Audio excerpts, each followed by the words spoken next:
Capítulo 1, parte 9. Tras el fraude de 1994 decidimos continuar la lucha. En aquellos días el gobierno intentó, como lo siguió haciendo hasta lograrlo en 2013, privatizar la industria petrolera, en particular las plantas petroquímicas. Cabe recordar que en aquel entonces, cuando Jesús Reyes Heroles, hijo, era secretario de Energía, las vendieron o con el tiempo terminaron convertidas en chatarra. No hay duda de que hicimos todo para defender el patrimonio nacional. El movimiento de resistencia civil pacífica causó incluso el paro temporal en algunos campos petroleros de Tabasco. Por eso también me atacaron mucho. Encarcelaron a alrededor de 200 compañeros porque llegaba la policía y la determinación era que nadie opusiera resistencia y que todos estuviéramos dispuestos a ir a la cárcel. Era la consigna. Se acordó en una asamblea general, es más, se votó en plaza pública. ¿Estamos dispuestos a defender el petróleo aunque tengamos que ir todos a la cárcel como parte de la resistencia civil pacífica? La respuesta fue sí. Tengo grabada en la memoria como una fotografía la escena repetida de cuando llegaba la policía a los distintos lugares de protesta con toda la zona petrolera del estado. Recogía manifestantes y otros tomaban de inmediato su lugar. Regresaba la policía y la escena se repetía así hasta que las cárceles resultaron insuficientes. Además, en sentido estricto, no se tomaron las instalaciones petroleras, sino los caminos que conducen a ellas, caminos que son al mismo tiempo las calles de las comunidades. El mensaje fue sencillamente: por mi pueblo no pasan. Recuerdo que durante una gira en Europa, Ernesto Zedillo ofreció a inversionistas extranjeros las plantas petroquímicas. Desde aquí, en plena movilización, mandamos el aviso de que no permitiríamos la privatización del petróleo en ninguna de sus modalidades y la información se difundió en todas partes. Zedillo regresó muy enojado y dio la orden a su secretario de Gobernación, Emilio Choifet, y al procurador Antonio Lozano Gracia que nos apretaran. Giraron 12 órdenes de aprehensión en mi contra por todos los delitos habidos y por haber, pero no se atrevieron a encarcelarme. Poco después, los panistas siguieron amenazándome con ese expediente. En esos días de protestas me descalabraron y estuve sometido a fuertes presiones. En Villahermosa, el gobierno sobrevolaba helicópteros muy cerca del techo de nuestra casa. Dos mujeres a quienes estimo mucho, Carmen Lira y Lourdes Galas, fueron a Tabasco y se llevaron a mis hijos a un hotel para protegerlos. Como el gobierno no menguaba, el gobierno respondió movilizando al ejército y a la política judicial federal. Me tocó llegar a uno de esos caminos bloqueados en el poblado de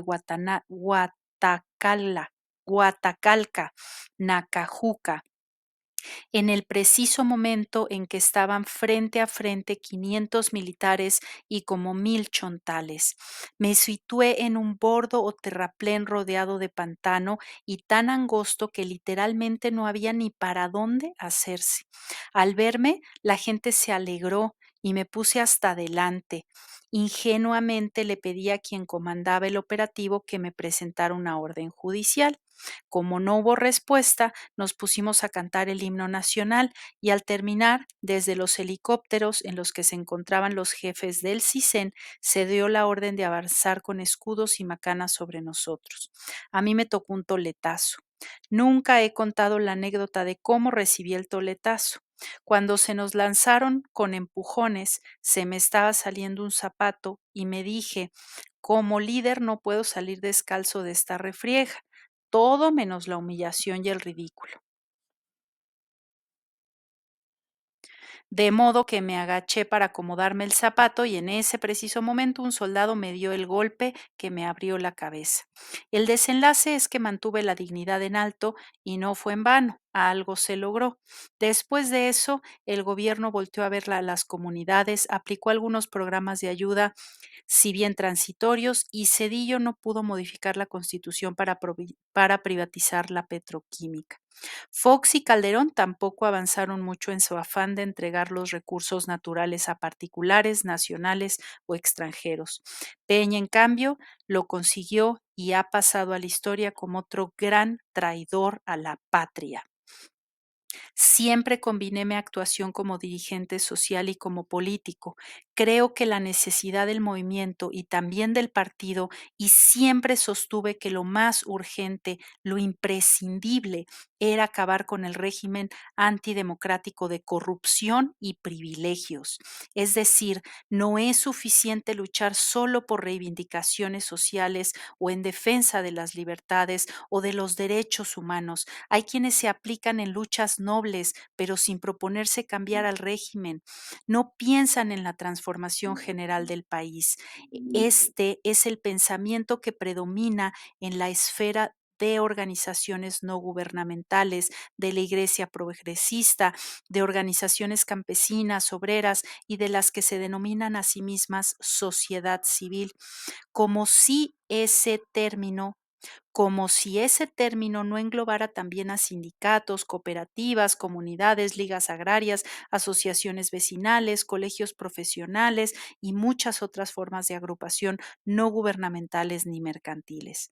En estos sectores se ha llegado incluso al extremo de llamar a no votar, haciéndole con ello el juego al régimen, de manera deliberada o inconsciente. No hay que olvidar que si la gente no participa y se abstiene en una elección, a los partidos de la oligarquía les bastan los votos con que compran para imponerse. Esto no sucede cuando los ciudadanos salen a votar con la convicción de que se puede transformar la realidad sin violencia, por la vía pacífica y electoral. Claro está que no es fácil, pero si se persevera se logra. Para mí, ser de izquierda, además de tener amor al pueblo y ser honesto, implica luchar para transformar. Eso es ser radical. Lo contrario es conservadurismo. El que no actúa para cambiar un régimen de injusticias y opresión, aunque sea un buen teórico o se la pase haciendo análisis de la realidad y viva criticando, no deja de ser conservador. Para mí, la política es pensamiento, pero fundamentalmente es acción transformadora y revolucionaria. Gracias por escucharnos. Hasta aquí el capítulo o fragmento del día de hoy. Mañana subiremos otro tanto. Dale clic a suscribirte y a la campanita para recibir las notificaciones. Gracias.